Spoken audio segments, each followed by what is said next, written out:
Conrad Schuck was a child of German immigrants. He was born in 1877 outside of Pittsburgh, Pennsylvania. He had a lot of brothers and sisters, but they grew up fairly poor. His father became ill and he needed help on the property, so Conrad only had a second grade education. Yet he constructed the Wonder House freeform, which means without blueprints, with a second grade education. So Conrad Schuck had 5 boys, 4 girls. They dug 25 feet underground to create what is called the sub-basement, and that was where the centrifugal pump that actually ran a air conditioning system, if you will, through the house, out through a secret tunnel and out to the moat. And the moat is a giant pit, and it was actually the quarry for the property for all the materials and the aggregate for the concrete itself. The house is 4 stories above ground, technically 2 stories below, 2-foot thick walls reinforced with railroad tracks. The entire structure is embedded with limestone to make the walls lighter to tilt into place, because the house was constructed using tilt wall construction. And all of it is covered in broken glass and tiles that was acquired locally from a recycling company. So the house kind of was put up in the middle of nowhere, and people thought, that guy is crazy. Like, he's lost his darn mind. Like, what is he doing? And that's where it got its first name, and it was called the Crazy House.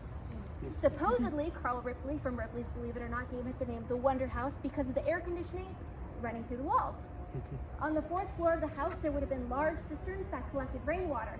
The rainwater would run through the columns of the house and all the way down through the basement out to the moat and then back to the house on a closed circuit water recycling system.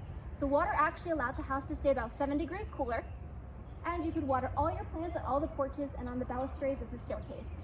So he thought of step-saving devices to integrate into the home.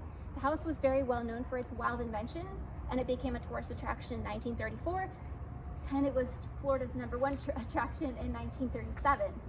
So it made a really big deal. In the 40s, you could get road maps with the Wonder House on it. Conrad and his kids, they lived down the street. They never lived here. The house was always a tourist attraction, and then the second owner moved in. But that's the unique thing about the Wonder House is there was no furniture in there. So everything you see has been acquired fairly recently in like the last 7 years. Yard sales, estate sales. You'd be surprised at what you could find at a flea market and Habitat for Humanity.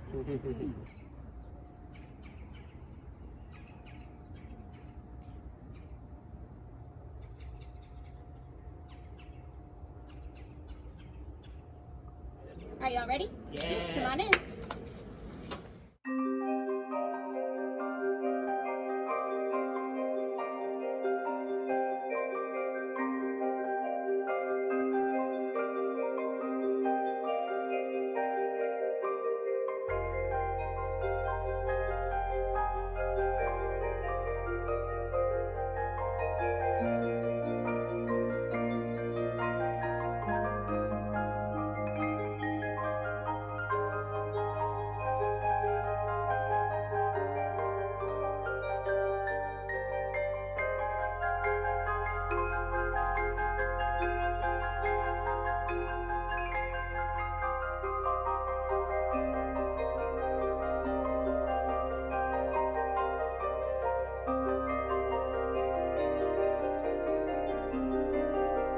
When he created this house, he actually put his paintings in the ceiling. As you can see, there's not a whole lot of wall space. All you see are a lot of doors and windows.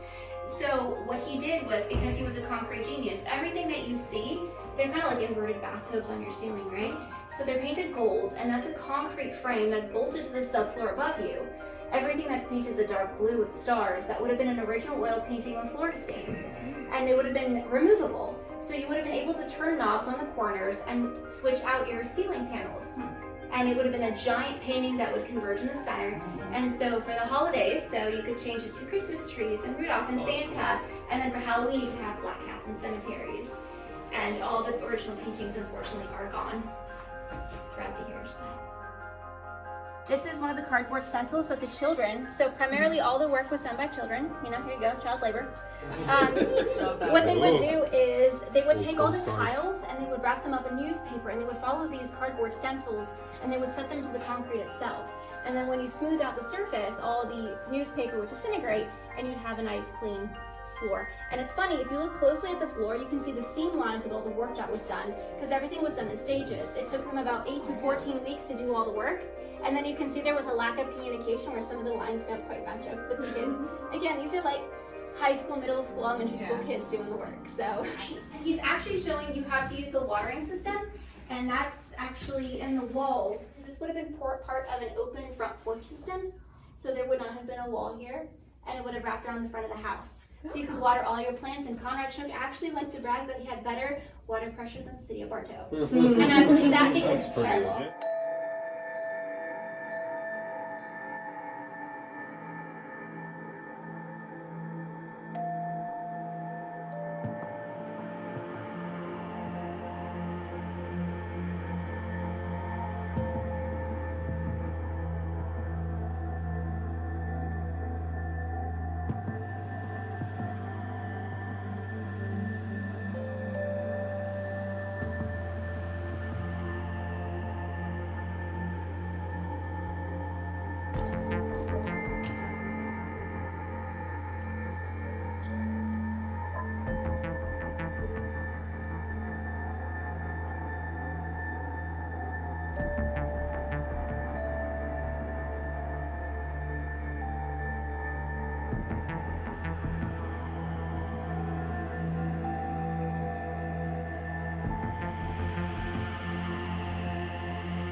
My original idea was to do a glowing tablescape, but in order to get that much uranium glass is expensive and really hard to find. Also, you can't find sets of 6. I wanted to do like an homage to Haunted Mansion and make it look like it's a ghostly table and do like the birthday cake and everything. It's pretty legit. I would never have been able to tell that you like the Haunted Mansion. Never. Not at all. It's actually from the Arcadia Opera House. Oh. Snag that puppy for $200 at the antique store in Arcadia. They didn't want it, and it's one of those like, oh, you know, the Arcadia Opera House is super haunted, right? And you know, you think you're getting a good deal on a player piano because the ghost is gonna play it for you. Yeah, but you can flip her open and play a beautiful, beautiful tune. They hate this. He had a shared love of history. And so it was actually our second date at the time, and we were looking for things to do in the area. We went up to Avon Park, we went to the Jack Granda Hotel, we came to the Polk County History Center, and I just looked up things to do in Bartow, and the Wonder House came up. I was like, oh yeah, let's go check it out. And sure enough, we checked it out. It was on the market for cash only at the time, and then he fell in love with it. It's one of those like passion projects, so we both went in on it, and we got it at auction, and we started working on October of 2015, and pretty much history ever since, like slow and steady. The first room that was finished was the dining room. Yeah. And that's like one of the rooms that will hold the nearest, dearest place in my heart, and that's why it's my favorite, because it's the first room that I finished. And it was funny because there was no light fixtures, there was no air conditioning, no nothing. And I'm painting this ceiling like this on an 8-foot ladder, like every weekend. It's amazing how much you've done in so much time. I mean, we were here early days, and Yeah.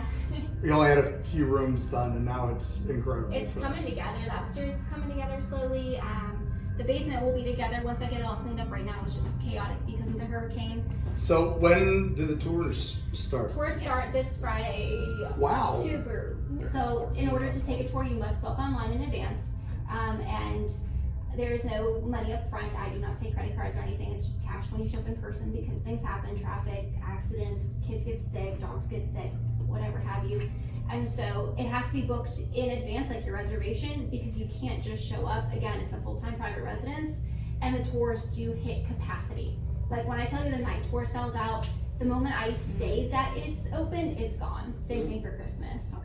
It is a guided tour. So typically what you do is you come into the house and I go over a history portion of it. Usually it's about 15 to 20 minutes of history, and then I start guiding you through the house. So you do see 3 floors above ground, and you get to peer into the 2 floors below ground as well. So you learn a lot about the history of the house, but in particular for Halloween, I cover a lot of like the spooky stories, if you will, the supernatural experiences in the house.